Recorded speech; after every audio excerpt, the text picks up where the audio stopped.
Hey there, super friends. Oh, God, what are you doing? Damn it. Sorry. This is Joey with Last Point Gaming. Today is Tuesday, May 1st, 2018. Got a new mic, so hopefully sound quality is good. My little bar thinger is moving, so here's hoping. This is mostly going to be a half-hour rant about Mox Amber. Just gonna put that out there. Now, I'm not always the best at picking good cards or identifying bad cards.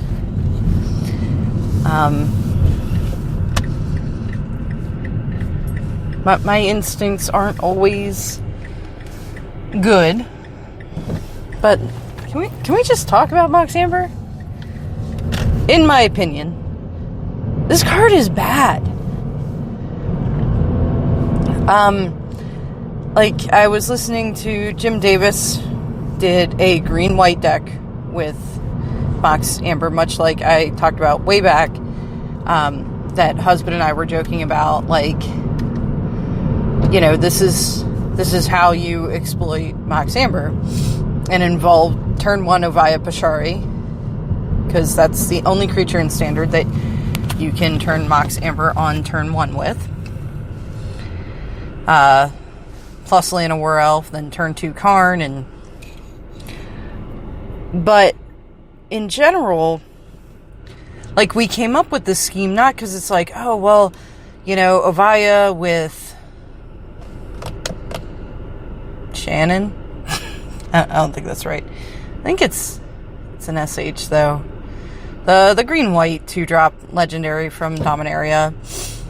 You know, and this, and you know, it all works really well together, and, you know, you're building this go-wide tokens build, which, don't get me wrong, is definitely a possibility. Green-white is looking pretty strong for that kind of thing, because the green-white legendary, the power and toughness is equal to the number of creatures you control. Or it gets +1/+1 for each creature you control. Whatever. However it's stated. So the more you can go wide, the bigger this thing gets. Now, it is a 2-drop, which means it can be fatal pushed without even having to turn on Revolt. But, you know, you're building 10 million tokens anyway, you know. So, yeah, I guess at that point she's almost a win more. So maybe she's not even worth putting in a deck like this. Ovaya at least makes, you know, construct tokens and servo tokens and stuff, so that's kind of cool because that works with Karn. And the construct tokens Karn makes, the power and toughness are equal to the number of artifacts you control. So there's some synergy going on there, but is Mox Amber really something you want to put in there?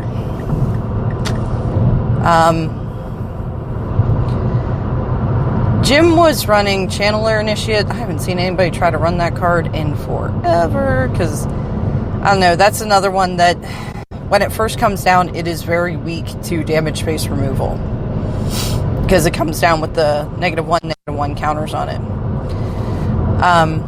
That I almost think Servant might be better, but I don't know. But of course you're running 4 Lana War Elves. Why? Because there's green in your deck. Of course you're running 4 Lana War Elves. So you can get some ramp going on that way, but when you really look at Mox Amber, 1, you require a near perfect draw to have it actually impact the board state early in the game. Like, to pull off the dream for turn 1, you require an untapped green source in your hands, which, with the current mana series available, I think that means it has to be a forest. I mean, you could run Aether Hub, but that, I think, is a bad plan, too. But Sun Petal Grove wouldn't do it, because there's no forest or plains in the battlefield, therefore that would come in tapped. I think the only other green-white land available right now is Cycle Land. Maybe. I don't know. So an untapped green source means that it definitely has to be a forest. And then you drop a Via. Then you drop your Mox. And then you can play a Llanowar Elf off your Mox. The following turn, when you drop a second mana source, that does give you access to 4 mana. But that requires you to have 4 very specific cards in your opening 7. Like, you want to know why the green X-Tron keeps hanging around, but like the mono blue Tron you don't see as much? Because there's not a whole lot of point really in playing the Tron lands when you don't have the cards you need to go get Tron online. So, because drawing natural Tron is about as likely as drawing this natural set of 4 cards. Now, okay, I can understand the argument of, well, you know, up until Dominaria they had decided that 1-drop mana ramp was too much, so normally you're looking at 2. Okay, I mean, that's fair. And you can still have the possibility of turning on Mox Amber turn 2, but really once you start getting past that, is it worth it anymore? Like, are you getting to the point where you actually need that extra mana it makes, or are you just throwing it in there because it has the word Mox in the name? Then the additional thing to think about here is Karn does not turn on your Mox Amber because colorless isn't a color. Therefore, Mox Amber cannot make waste mana or colorless mana or generic mana. It can make one of the 5 colors: white, blue, black, red, green. So, Heart of Kirin, well, which actually I think has to be a creature. I think Mox Amber only works with creatures and planeswalkers. But yeah, so your Karn isn't going to turn it on. The other thing is, you know, it doesn't fix mana for you. It doesn't enable you to get your legendary onto the field. Your legendary has to already be on the field. And then, to disrupt its ability, all your opponent needs to do is kill your soft and squishy legendary. Now, if you're going like balls to the wall on the legendary thing, you know, that you're never going to be able to keep them all down because, like, that's all my deck is. I mean, cool, but I don't think your deck's going to be very effective. So, it seems like people keep trying to force this card to fit in decks or build around it. And it's a goddamn mana source. And a bad one at that. Like, I just don't feel like this is the kind of card you build around. Like, yeah, husband and I were joking about it, and totally, if Mox Ambers were down to a reasonable price for what they do, I'd be like, yeah, I'll spend $10 on a play set of them and put together this, you know, stupid fun jank deck. But not at what they're going for now. Oh, and then, you know, it does have the problem of being legendary. So you want it early game, right? Because that's when mana ramp is important. Which means you run 4 of them. As somebody playing a Vile deck, I can tell you, running 4 to increase your chances of having them in the early game is great, especially in a format that's generally fast like Modern. Normally the game is decided within those first few turns, except against control archetypes, like real hardcore control archetypes. But for the most part, that game is pretty well decided in those first couple turns. It's whether both players realize it or not. But drawing a turn 8 Aether Vial is the worst. And somehow it just even feels worse when you already have 2 on the battlefield. But that's the thing, at least Aether Vial isn't legendary. If I draw it, I can play it. What happens when your hand jams up with these Moxen? What are you going to do with them? Like, do you have any outlet to to clear it from your hand and turn it into something. This was the problem with playing the Oketra's Monument deck, is there's no benefit to having redundant monuments. You know, it doesn't have an enter the battlefield ability that you're like, okay, well, I'll just play the second one and, you know, get that enter the battlefield and sack one of them. That's fine. Like, it just jams up your hand.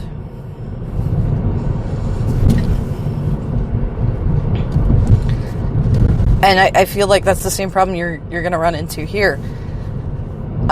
So far, I've seen a standard deck where it was kind of tried to force in. And today on the Versus Series, it's Todd v. Todd this week. Todd Stevens was playing a mono-white Death and Taxes deck that was, I guess, Ross Merriam's list he put together, trying to make Mox Amber work. And I think that, you know, the Versus Series today was a really fantastic example of why this card is bad. Stevens got a pretty good draw, was able to drop the Mox turn one with a Kithian, so even turn it on. Unfortunately, he had no other one drop in hand at that point. I mean, if he had like a Thraben Inspector in hand, okay, cool. You know, he did actually get to ramp and get to play something he wouldn't have gotten to play if he wasn't running this god-awful card.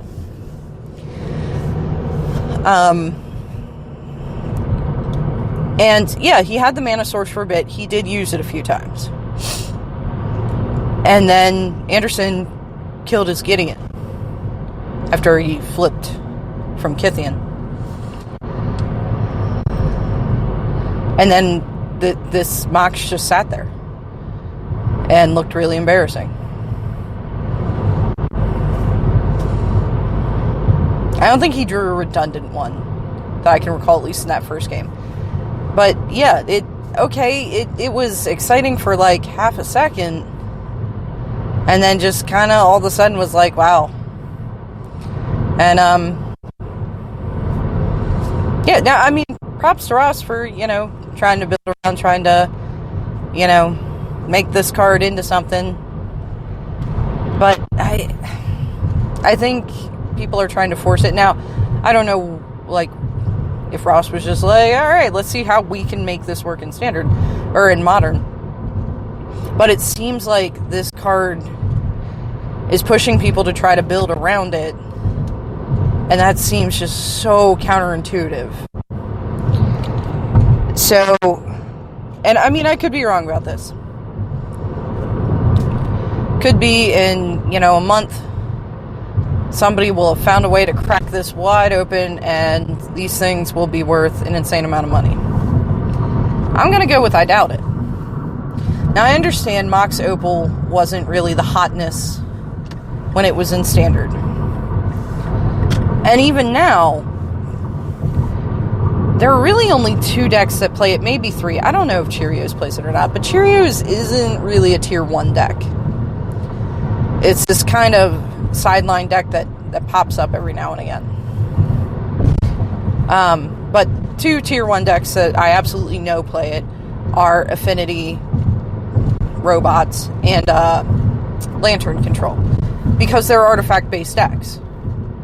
They have no problem meeting the Metalcraft threshold to be able to use it. In fact, Robots can do it on turn 1 by dropping like a Memnite, an Ornithopter, and Mox Opal.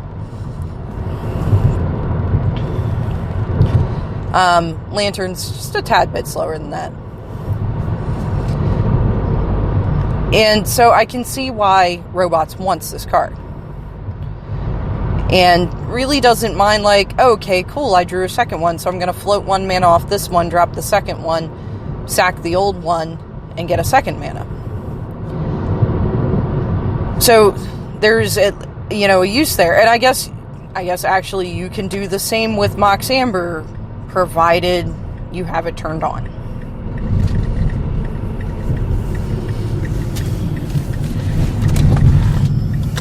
But even Lantern Control can have Mox Amber turned on by turn 2. Because, keep in mind, or not Mox Amber, Mox Opal. Mox Opal counts itself towards Metalcraft. It contributes to its own working clause. Mox Amber doesn't. So again, doesn't work with any colorless legendaries because it cannot produce colorless mana. Can't fix your mana or enable you to get the legendary on the battlefield that you're trying to get on the battlefield, because you need to have one out there before it does anything.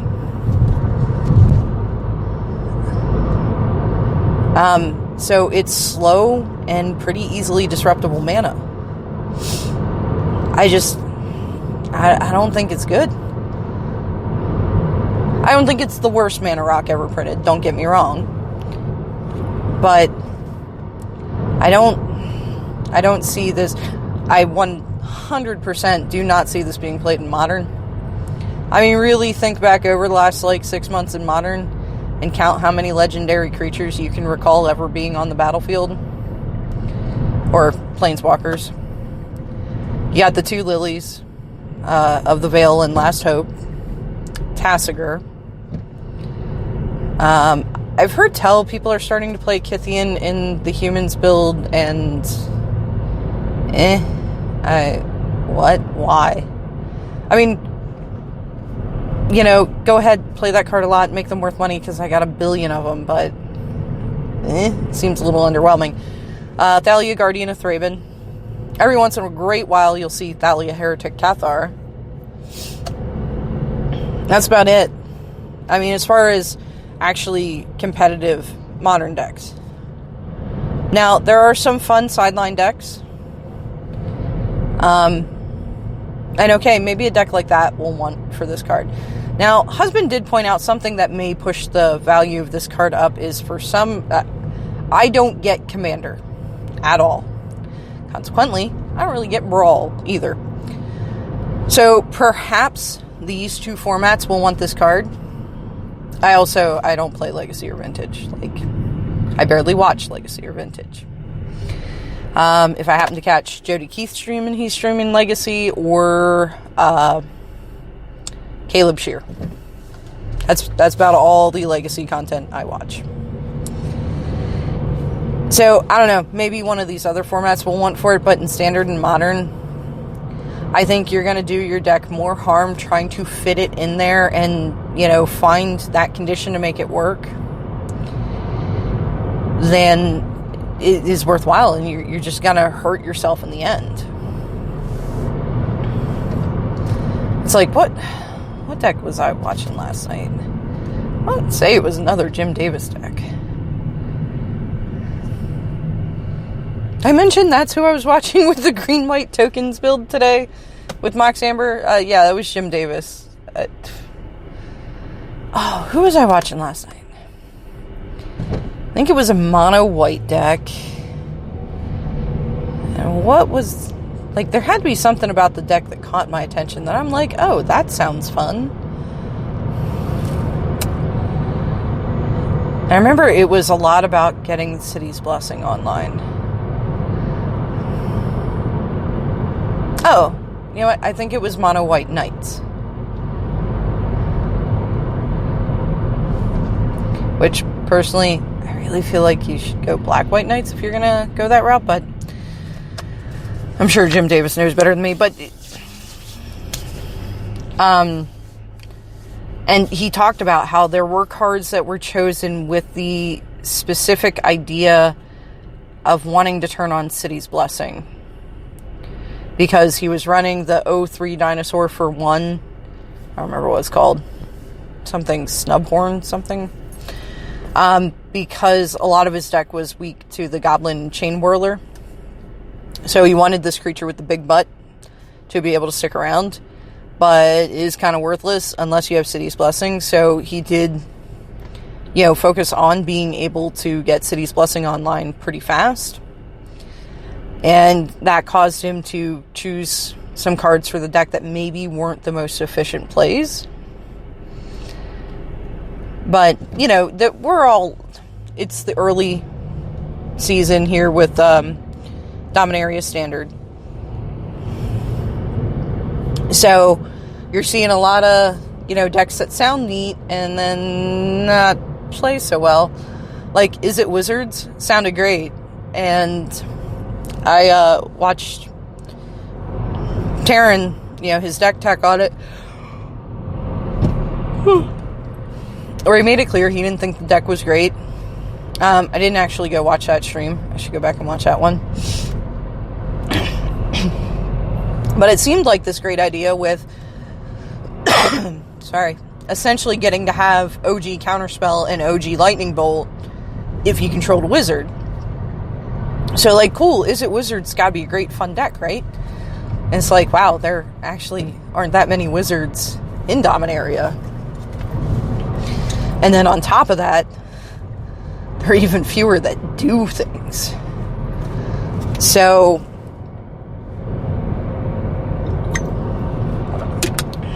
I know a lot of content creators were excited about this idea.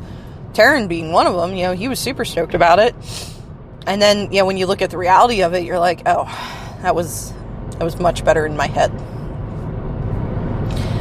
So these first couple weeks, these content creators just kind of keep grinding through ideas. Like, what if we combine this, this, and this? What if we combine this, this, and that? So not all the decks that come out of this experimentation will be even like F&M viable. But you get to see how some things work and things that don't work together. And, it's pretty cool. Like, and, understand that my bagging on Mox Amber for 20 minutes, I'm not saying that Dominaria is a bad set. I think Dominaria is way better than Ixalan or Rivals. I feel like it is a good power level for what they're trying to achieve in Standard. It's exciting enough to get people interested. There's some fun synergies, but not necessarily restricted to only this block. Like, I like that historic. Yes, cards with the historic mechanic are probably going to be unique to this set. This is not a mechanic I see sticking around. However, cards that are not part of this set can trigger the historic abilities, because any planeswalker, legendary creature, or artifact can do it. So you can combine them with other things, like, some of the powerful artifacts from the Kaladesh block. So I like that it's not, so self-contained like Kaladesh was. I think that there's some fun cards. I see a lot of people excited about Standard that, for the past 6 months have been like, I don't even want to look at it. So I think they hit a good mark with it. I think it's going to be healthy for the Standard format for the most part. I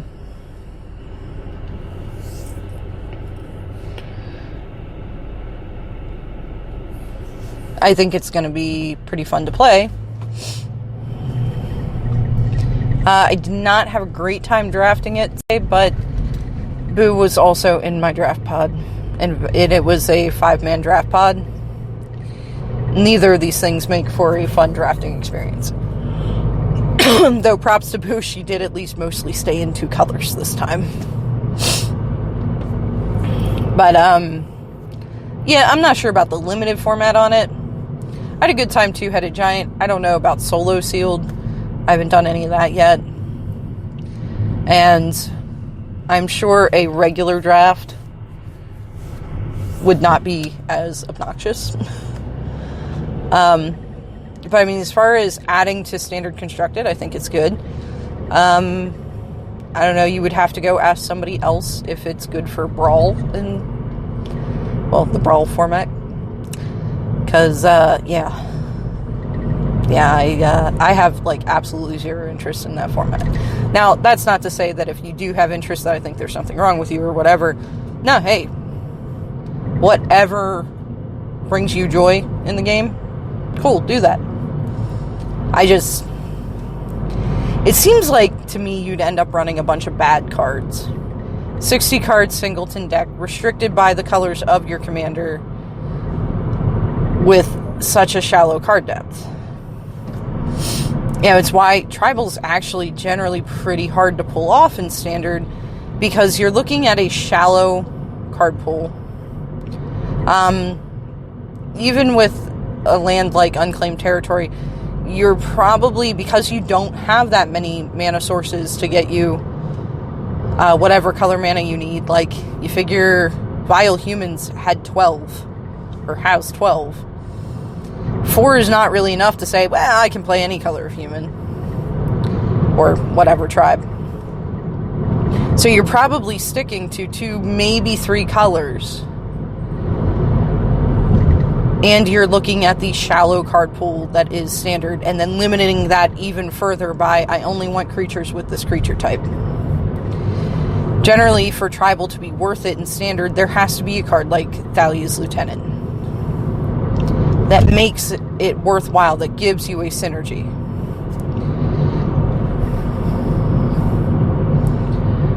So, that's kind of how I see Brawl, too. But there is talk that Boss 2 is going to start running Brawl at the shop, so I might check it out then. But on my own, there's no way I'd ever be like, you know what format I want to try? It doesn't really interest me. So, I don't know. Dominaria may be good for that. I would assume it is because of all the legendaries. But, nah. But I think it's going to be healthy for standard. I think there's a couple cards that are going to make a splash in modern. I know I plan on putting Damping Spheres in my human sideboard to deal with Storm than Tron. But to at least buy some time with Tron. There may be a few other cards that make it out of standard. I'm not really speculating on anything too hard right now. Karn may. There may be I would say robots would want them, but I don't think it would, because it's one of those decks that all the pieces it has in it are already so efficient. People thought that deck would want Smuggler's Copter, and it absolutely didn't. But I think there's going to be some deck in Modern that can utilize Karn. Yeah, I don't know about anything else, but what I am relatively certain of is that Mox Amber isn't going to be one of those cards. That before long, Mox Amber won't even really be being put in deck lists in Standard, because people will realize it's just too much work.